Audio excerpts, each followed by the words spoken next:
வணக்கம். இன்னைக்கு வகுப்பில் நம்ம பாஸ்ட் டென்ஸ் இறந்த காலத்தை பற்றி ஆங்கிலத்தில் பார்க்க போகிறோம். அதில் இறந்த காலம் அப்படின்னு நம்ம சொல்லும்போது நம்ம பேசிகிட்டு இருக்கிற இந்த நேரத்துக்கு முன்னாடி முடிஞ்ச ஒரு செயல் கூட கடந்த காலம்தான், இறந்த காலம்தான். அந்த மாதிரி past tense. What is past tense? Past tense is a verb ஃபார்ம்னு சொல்கிறோம். ஒரு வினைச்சொல்லுடைய வடிவம் தான் டென்ஸு. அப்படிங்கும்போது இந்த டென்ஸு ஆங்கிலத்தில் சொல்கிறதுனா the verb form used to describe actions or state அப்படிங்கிறாங்க. அந்த ஆக்ஷனோ அல்லது ஸ்டேட்ஸோ என்ன மாதிரி இருக்குன்னா ஏற்கனவே நடந்து முடிந்த விஷயங்களை பற்றி குறிக்கிறது தான்.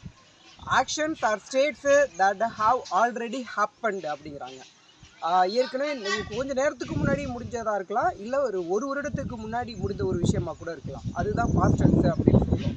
ஸோ இந்த மாதிரி இருக்கக்கூடிய பாஸ்ட் டென்ஸை நம்ம முடிவும் இருக்கும், ஆரம்பமும் இருக்கும். இது ரெண்டும் சேர்ந்தது தான். அப்படிங்கும்போது an event has a beginning and an end அப்படின்னு சொல்கிறோம். ஸோ இது மட்டும்தான் அப்படின்னா அடுத்தடுத்த விஷயங்கள் இருக்குது. இந்த டென்ஸுக்குள்ளே என்னென்ன விஷயங்கள்லாம் இருக்குன்னா, ரொம்ப எளிமையாக சொல்லணும்னா சிம்பிள் பாஸ்ட் டென்ஸ்ன்னு சொல்கிறோம். ரெண்டாவது பாஸ்ட் கண்டினியூஸ் அப்படின்றோம்.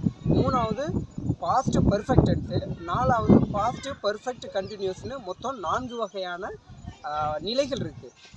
காலம் 3 காலம். அதில் முதல் காலம் சொன்னால் நிகழ்காலம், கடந்த காலம், எதிர்காலம் அப்படின்னு 3 காலத்தில் நம்ம பார்க்குற காலம் கடந்த காலம். பாஸ்ட் டென்ஸை பற்றி தான் நம்ம பேசிகிட்டு இருக்கோம். அதில் சிம்பிள் பாஸ்ட் டென்ஸ்னால் என்ன அப்படின்னு பார்த்தீங்கன்னா, அதை தான் சொல்கிறோம்.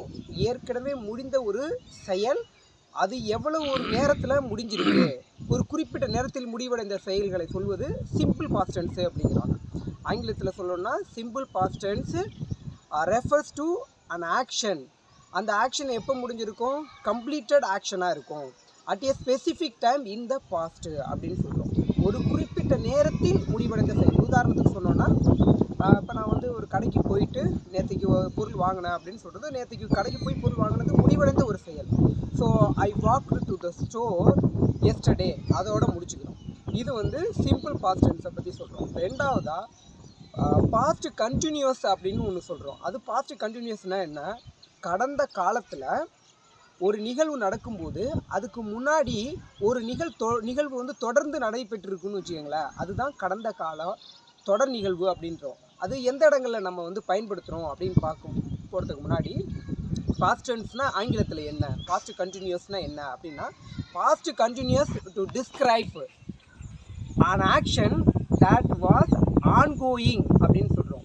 இந்த பாஸ்ட் கடந்த காலத்தில் ஒரு நிகழ்வு, அந்த நிகழ்வுக்கு முன்னாடி ஒரு தொடர்பான ஒரு நிகழ்வு நடைபெறுத இந்த இதை நம்ம பாஸ்ட் கண்டினியூஸில் சொல்கிறோம். உதாரணத்துக்கு சொல்லணும்னா, நேற்றுக்கு மழை பெஞ்சிட்டு இருந்துச்சு. எப்போ? நான் அந்த இடத்த விட்டு போகும்போது. அப்போ it was a raining when I left அப்படிங்கிறாங்க. நான் அந்த இடத்த விட்டு போகும்போது மழை பெய்து கொண்டிருந்தது. அப்போ ஒரு நிகழ்வு நடக்குது. அந்த நிகழ்வுக்கு முன்னாடின்னு கூட சொல்ல முடியாது, அந்த நிகழ்வோடு தொடர்ந்து ஒரு நிகழ்வு தொடர்ச்சியாக நடைபெறதை நம்ம குறிப்பிடுவதற்கு தான் இந்த பாஸ்ட் கண்டினியூஸ் டென்ஸை சொல்கிறோம். மூணாவதாக பாஸ்ட்டு பர்ஃபெக்ட் டென்ஸ் அப்படிங்கிறது. அந்த பாஸ்ட் பர்ஃபெக்ட் டென்ஸோடைய முக்கியமான வேலை என்னென்னா, ஒரு செயல் நடந்திருக்கு, அந்த செயலுக்கு முன்னாடி ஒரு செயல் நடக்கிறத பற்றி குறிக்கணும்னா அது பாஸ்ட் பர்ஃபெக்ட் டென்ஸை சொல்லுவோம். ஒரு செயல், திரும்பவும் சொல்கிறேன், ஒரு செயல் நடந்திருக்கு, அந்த செயலுக்கு முன்னாடி இன்னொரு செயல் நடந்திருக்குன்னா அந்த காலகட்டத்தில் தான் நம்ம ஒன்றும் இல்லை, தியேட்டருக்கு நம்ம படம் பார்க்க போகிறோம், அதுக்கு முன்னாடியே படம் போட்டுருச்சுன்னு நம்ம சொல்கிறோம் அப்படின்னா அந்த இடத்துல தான் நம்ம பாஸ்ட் பர்ஃபெக்ட் டென்ஸ் யூஸ் பண்ணுறோம். எப்போன்னா, the movie had started when we arrived to the theater அப்படின்னு சொல்கிறோம். நம்ம தியேட்டருக்கு போகும்போது, அதாவது தியேட்டருக்கு போகிறதுக்கு முன்னாடியே, before we arrived to the theatre, தியேட்டருக்கு போகிறதுக்கு முன்னாடியே படம் போட்டுருச்சு. The film had started before we arrived to the theatre. அப்போ before we arrived to the theatre simple past டென்ஸில் இருக்குது. அதுக்கு முன்னாடி நடக்கக்கூடிய நிகழ்வு பாஸ்ட் பர்ஃபெக்ட் டென்ஸில் இருக்குது.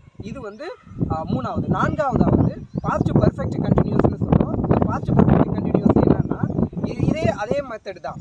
கடந்த காலத்தில் ஒரு செயல் நடந்திருக்கு, அந்த செயல் நடக்கும் பொழுதே அதுக்கு முன்னாடியே அப்படின்னு கூட சொல்ல முடியல, அதுக்கு பக்கத்துலேயே நடந்திருக்கக்கூடிய ஒரு செயலை ஒரு குறிப்பிட்ட கால இடைவெளியில் சொல்கிறதுக்கு நம்ம இந்த பாஸ்ட் பர்ஃபெக்ட் கண்டினியூஸை நம்ம சொல்கிறோம். உதாரணத்துக்கு நம்ம பார்த்தீங்களா, அவளுடைய ஃப்ரெண்டு வரும்போது அவள் கிட்டத்தட்ட 1 மணி நேரமாக படிச்சுக்கிட்டு இருந்தா அப்படின்னு நம்ம தமிழில் சொல்கிறதுக்கு இந்த வாக்கியத்தை நம்ம எப்படி சொல்கிறோம் அப்படின்னா, she had been studying for hours. She had been studying for 1 hour when her friend arrived. அவளுடைய தோழி வரும்பொழுது அவள் கிட்டத்தட்ட 1 மணி நேரமாக அவள் படித்து கொண்டிருக்கா. இந்த மாதிரி ஒரு நிகழ்வு சொல்கிறதுக்கு தான் past perfect continuous tense use ஆகுது. சரிங்களா? இது கொஞ்சம் லெங்க்தாக தான் இருக்கும் பாஸ்ட் பர்ஃபெக்ட் கண்டினியூஸ். அடுத்தடுத்த விஷயங்களை ப்ரெசண்ட்டை பார்க்கலாம், ஃப்யூச்சரை பார்க்கலாம். இதோட நம்ம வகுப்பை முடிச்சுக்கலாம்.